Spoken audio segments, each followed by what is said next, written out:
જય શ્રી કૃષ્ણ, હર હર મહાદેવ. કેમ છો મિત્રો? બધા મજામાં? હું તમારો ફ્રેન્ડ ડૉક્ટર નીરવ રાવલ. કાલને એક વિડીયો મોકલ્યો તો પ્રેમ આપવા બદલ થેન્ક યુ સો મચ. તમારો ખૂબ ખૂબ આભાર. બરાબર. કાલની કમેન્ટ હતી હેર ફ્લો વિશેની, વાળ ખરતા એના વિશેનું જણાવો સાહેબ. આજે આપણે હેર ફ્લો વિશેની વાત કરવાના છે.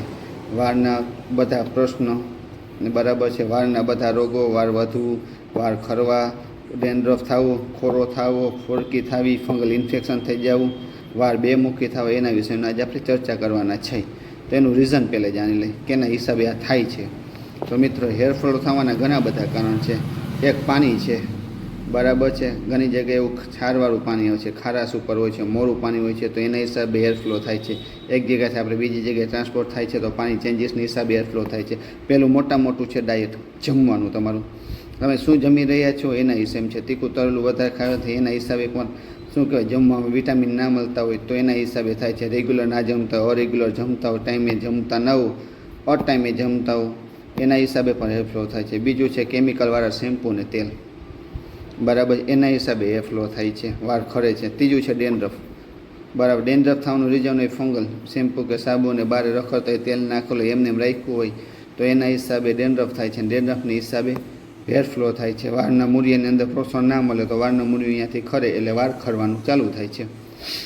એના હિસાબે પણ થાય છે મિત્રો. ત્રીજું છે વિટામિનની કમી, શરીરની અંદર પૂરતું પોષણ, પ્રોટીન, વિટામિન્સ છે, મિનરલ છે, બરાબર છે, એ ના મળે તો એના હિસાબે પણ હેરફ્લો થઈ શકે છે. ચોથું કારણ છે પાણી ઓછું પીવાની હિસાબે. તમે પાણી 70% હોય છે, 5 થી 6 લીટર આખા દિવસનું પાણી પીવાનું હોય છે. તમે પાણી ઓછું પીતા હો તો પણ હેરફ્લો થઈ શકે છે મિત્રો, બરાબર છે. તો આ બધા હેરફ્લોના મેન કારણ છે મિત્રો, બરાબર છે. તો એનું હવે આપણે સારવાર કરીએ. એને રોગ છે તો હેરફ્લોમાં ઘણા સારવાર એવી રીતે છે મિત્રો, બરાબર છે. તો આજે હું તમને એક તેલ બતાવીશ જે હાથે જ તમારે બનાવવાનું છે, બરાબર છે. ઘરે જ બની જશે, મસ્ત તેલ બનશે, જોરદાર રિઝલ્ટ. તમને 7 દિવસની અંદર રિઝલ્ટ જોવા મળી જશે. એક ખાવાનું તમને બતાવીશ, એકને એક શેમ્પૂ બતાવીશ મિત્રો, બરાબર. 3 વસ્તુ બતાવીશ. તમે 3 વસ્તુ કરશો એટલે જોરદાર તમને રિઝલ્ટ મળશે જ, બરાબર છે. તો આપણે પહેલાં તેલ વિશે જાણી લઈએ છીએ. તેલ બનાવવા માટે તો નારિયેળનું તેલ, કોકોનટ ઓઇલ 250 ગ્રામ લેવાનું છે. નારિયેળ તેલ 250 ગ્રામ, ભૂંગળા 50 ગ્રામ લેવાના છે. આ જેટલી વસ્તુ કહું છું ગાંધીની દુકાનની અંદર, બરાબર છે, અથવા તો શું કહે જૂની પેઢી હોય છે અહીંયા બધે મળી જ જશે, બરાબર છે. આપણે તો લેવાનું છે 250 ગ્રામ નારિયેળનું તેલ, 50 ગ્રામ બ્રાહ્મણી, 50 ગ્રામ ભૂંગરાજ, 50 ગ્રામ આંબળા, 50 ગ્રામ સિકાખાઈ, બરાબર છે. 50 ગ્રામ ત્રિફલા ચૂર્ણ, 50 ગ્રામ મહેંદી લેવાની છે. તલનું તેલ 100 ગ્રામ લેવાનું છે મિત્રો. નીમના બીજ, બરાબર છે, એ લેવાના છે 25 ગ્રામ. કોલોંજી લેવાની છે 50 ગ્રામ. અને મેથી દાણા ખાવાના આવે ને મેથી, એ 50 ગ્રામ. પછી એક તેલ આવે છે નીલી ભૂંગળી, એ લેવાનું છે 50 ગ્રામ. તો છે નીલ ભૂંગળીનું તેલ, એ મળી જશે ત્યાં, કહેશો ને નીલ ભૂંગળીનું તેલ આપો, એ 50 ગ્રામ લેવાનું છે. આ બધી વસ્તુ લઈ આવવાની છે. હવે બનાવવાની તમને રીત કહું છું.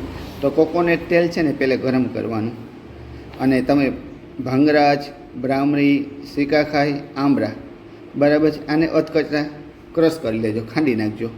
એ બધું તમારે એની અંદર નાખવાનું, બરાબર છે. તેલ જે ગરમ થઈ જાય એટલે એમાં નાખવાનું. પછી એની અંદર નાખવાનું છે મહેંદી, મહેંદી ઉપર નાખવાનું છે. પછી તીફલા, પછી તલનું તેલ નાખવાનું છે.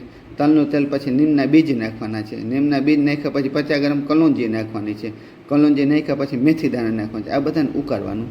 એટલું આમ ઊભાના 2-3 આવી જાય ને એટલું ઉકાળી રાખવાનું. 2-3 ઉફાન આવી જાય પછી એને ઠંડુ થઈ જાય. એને ગાળી લેવાનું. ગળાઈ ગયા પછી મિત્રો એની અંદર ઠંડુ પડવા દેવાનું. ઠંડુ પડી જાય એટલે પછી એમાં લીલ ભૂંગળીનું ચાવે છે, ભૂગડી તમને એવું, બરાબર છે. એનું તેલ નાખી અને કાચની બરણીમાં ભરી લેવાનું છે. આ ભરી લ્યો એટલે આ તેલનું તમારે માથામાં મસાજ કરવાની છે. મસાજ કેવી રીતે કરવાની છે મિત્રો?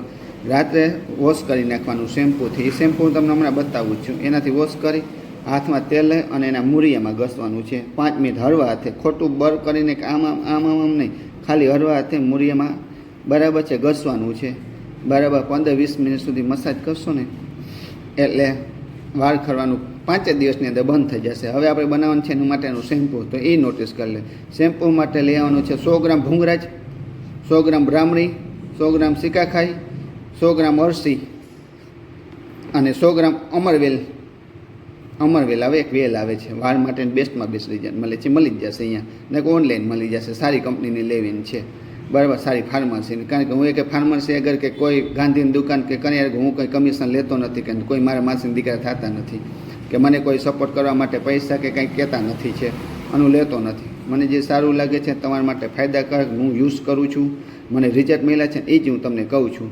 તો ભૃંગરાજ 50 ગ્રામ, બ્રાહ્મણી 50 ગ્રામ, સિકાખાઈ 50 ગ્રામ, બરાબર, અમરવેલ 50 ગ્રામ, અરસી 50 ગ્રામ, બરાબર, આટલું બધું લઈ આવવાનું છે, બરાબર છે. એમાં 50 ગ્રામ વાળું 100 ગ્રામ જેવું તમને અનુકૂળ આવે 50 ગ્રામ લઈ આવ્યા છે. એમાં 1.5 લીટર પાણી નાખવાનું, 1.5 લીટર પાણી નાખીને બધાને ઉકાળવાનું. આટલું ઉકાળવાનું મિત્રો કે અડધું પાણી થઈ જાય ને 1.5 લીટર વાળું 750 ml થઈ જાય ને પછી એને રહેવા દેવાનું. ઠંડુ થઈ જાય એટલે એને કાપડથી ગાળવાનું. કાપડથી ગાળી અને કાપડમાં જે ઓલો કરસ હોય ને એને આમ ઘસવાનું અને મહિની ભરી લેવાનું. એનાથી તમારે વોશ કરવાનું હેર, બરાબર છે. હેરને વોશ કરશો એટલે મસ્ત થઈ જશે. હા, સ્માઇલ નહીં આવે, ફીણા ઓછા ઉપરે તો મિત્રો નહીં ગમતો હશે, પરંતુ રિઝલ્ટ સારામાં સારું મળશે, 110% મળશે. વાળ ખર્ચા તમારે 5 દિવસમાં બંધ થઈ જાય. આ કરવાનું છે. હવે બીજું કરવાનું છે મલ્ટીવિટામિન માટેની ટેબ્લેટ, બરાબર છે. જો આયુર્વેદિક અનુસાર આપણે કરીએ તો બદામમાં વિટામિન ઈ ભરપૂર પ્રમાણ હોય, તો બદામ ખાવાની, 2 અંજીર ખાવાના, 1 અખરોટ ખાવાનું, આ એ છે.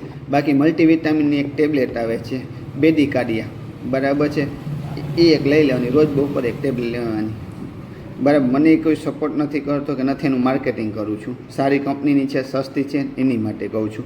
અથવા બાયોટીન કહેવાય, બાયોટીનવાળી કોઈ પણ મલ્ટીવિટામિનની ગોળી લઈ લેવાની. 5 ગ્રામ બાયોટીન આવવું જોઈએ, 5 માઇક્રોગ્રામ, બરાબર, 5 mg કહી શકાય બાયોટીન.